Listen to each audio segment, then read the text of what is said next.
thing I heard very clearly is that what you actually offered was a different power structure than they were used to. Different power structure. Tell me a little bit about how, you consciously did that.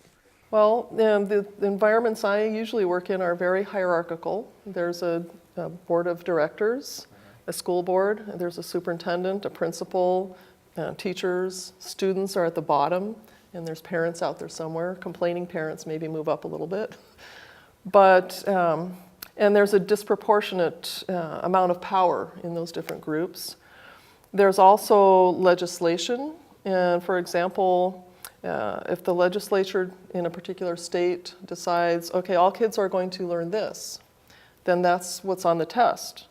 That means it's no longer in the classroom because you have to teach to the test, because you have to show your students are doing well and you're getting evaluated on that, and funds come with that, or discipline comes with that. So it's very controlled. And so what we tried to do, instead of a vertical power structure, is make it more horizontal, where it was relationship building. There was a lot of listening, a lot of sharing, a lot of storytelling.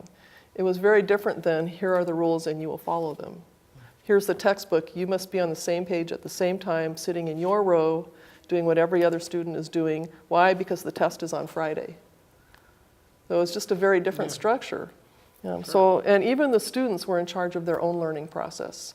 We gave each student a one-page goal sheet, and it had everything in the entire curriculum, all 6 years of it, in categories, and they could choose whatever they wanted to work on that morning, let's say science or math or whatever, or art, or computers or music. And they chose that. They found someone in the classroom who could be a teacher of that. It might have been one of the teachers or another student, someone who had mastered that. Will you teach me, about the notes of a musical scale? Sure, I'll help you at 10 o'clock. And then, so the students decided what they wanted to learn. They had to go in order. They couldn't jump to the highest concept before mastering the lower ones, so there was a hierarchy in the material, but they can choose what to work on and for how long. And they got so excited to have that power to direct their own educational process that they cried on weekends, their parents told us, because they couldn't go to school on Saturday and Sunday. So it was a complete shift of the power structure, where the students actually had more power than the teachers in some sense. Yeah.